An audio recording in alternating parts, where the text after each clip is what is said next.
Hey, so this is Billy from all over the place.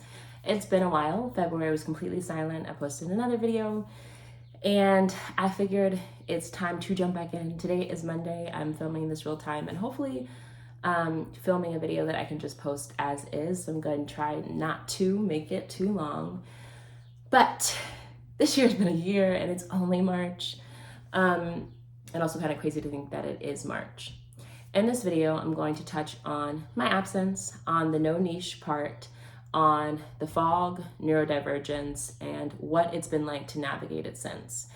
Mind you, I also know there's a second part of the video about how I got my diagnosis. It's already filmed, I just need to piece it together and post it for those who are looking for follow through. And that video delves more into specifically what I did when I was going through the diagnosis process.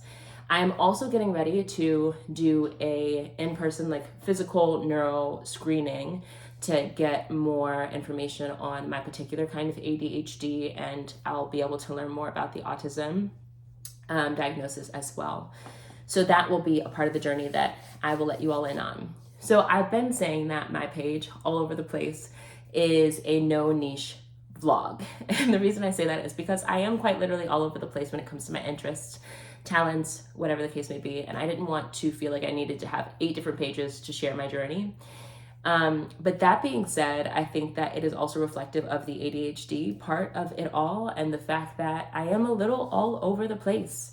And one of the things that I wanted to do in creating this page is to meet myself where I am, instead of feeling like I need to find a niche or need to find specific places to post specific things, just to say, well, instead I'm going to create a page that reflects all that I am without having to pick or choose or pretend to be somebody I'm not.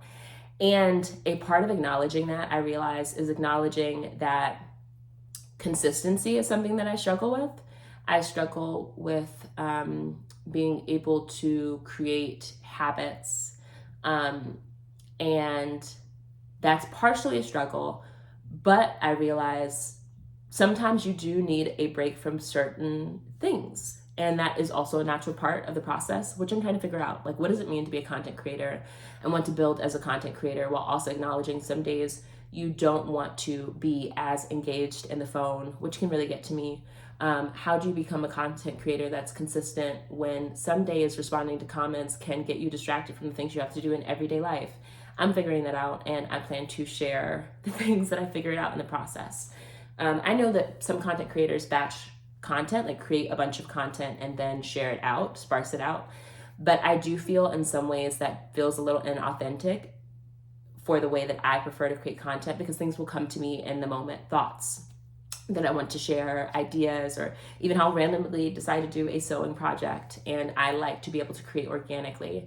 Now I realize I think I'll continue to share my batched content via the short videos, share some of the things I posted on other platforms, and then I'll use these long form videos to share some of my real time thoughts, and this is one of them. I took a break in February because I was burnt out. I go through these periods, which I have called the fog, and in some moments I've also called it the clearing. But what it is it feels like there's a literal fog in front of me. Like everything that I'm viewing has a fog over it. Fog is that you can't see as clearly. You have to move slower for safety, for comprehension. And so I'll go through these periods. Then in some moments of my life, especially in my early 20s, felt like I was being blindsided and I'd just wake up and I'd be in a fog. Over the years, I've started to figure out the signs and symptoms of a fog coming on, and reading different books, talking with different therapists about what the fog could be. There's even a fixed brain fog book that I have downstairs. Since my autism diagnosis, I realized that there is a chance that what my fog actually is me becoming burnt out from long periods of masking.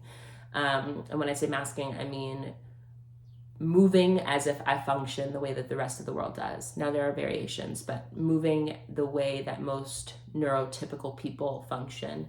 And I can do that. I do that the majority of the time. I used to think that the fog was when I was not normal. But then I realized that when I'm in the fog, I do have to move slower.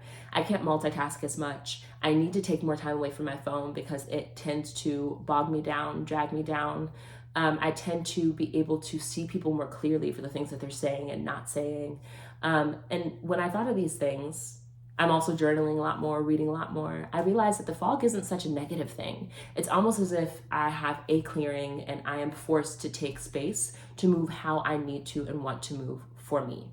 And so since the diagnosis, I realized what it sounds like is the fog is more me being unmasked and able to move the ways that feel more organic to me. I create more, I move slower, I am less engaged with the fast-paced social aspects of life. I journal more, I read more, I spend more time a little quiet, I spend more breaks away from my phone. And now that I'm starting to entertain the idea that that's what the fog is, I am hoping that I can learn to create more of how I move during the fog in my everyday life. So that way it's less about how can I hurry up and get the fog to go away so I can function normally, and more about how can I bring the way I function in the fog to my everyday life. How can I create more moments where I can move slowly, where I can be quiet, where I can journal, where I can create every day, so it doesn't feel like long patches of masking, small patches of the fog. I want to create just more moments where I can be me. So I want to talk more about what that fog looks like. And in February, I was very much in a fog, but I will limit how much I'm discussing it, but I also had a job that didn't necessarily leave room for me to acknowledge my needs, and a job that, was very much wrapped in the devices. So I was spending so much time on screen times. And so it's an interesting thing. I am a person that has to limit screen time in order to acknowledge that I am most me when I can live in the everyday. But we're in 2026 and screens are a part of everything. And I am also a budding content creator. So what does that look like? What's a world where I can create digitally and yet still remain in this physical world and be as present as possible? I'm figuring it out. I'm going to take you all along for the journey. But I do want to make a video to say that I still intend to try to post on Mondays. Hence today is Monday. I'm going to post this video. But I did want to put a word to my absence. It is me in the fog. I've never really discussed the fog with people who aren't my intimate people. And sometimes the people who know about the fog only know it because they just happen to be around me while I'm going through it. But I want to share out loud because maybe somebody watching this goes through these periods as well. One thing I do want to say before I wrap the video up is that if this resonates with you, if you also go through these periods where you literally don't have the capacity to function as normal, I know sometimes when I'm in the fog, I literally words can't even come out of my mouth. Sometimes I can't speak. It takes me longer to process things. I journal more, I read more, I need me time. What I want to say is that it's a real thing, it's valid. And I hope that you are acknowledging it. I know that many years I've spent trying to rush myself out of the fog, but if you feel like this resonates with you, I hope that you are encouraging yourself to spend time in those moments and cultivate an existence where you get to be that version of you instead of trying to push yourself to function the way you normally do. Our body tells us things, whether we listen or not. Everything we're experiencing in our body is our body trying to communicate to us. And the fog is your body communicating that you need more time for yourself to function at your own pace, at your own speed. And even though society moves in a way that doesn't always allow us time to do that, it doesn't change the fact that what you're feeling is valid.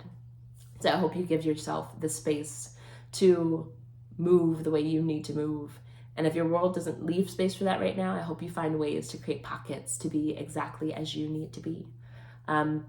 Because truthfully, we won't be able to function the way the world wants us to function if we don't take those moments for us. And that's a fact.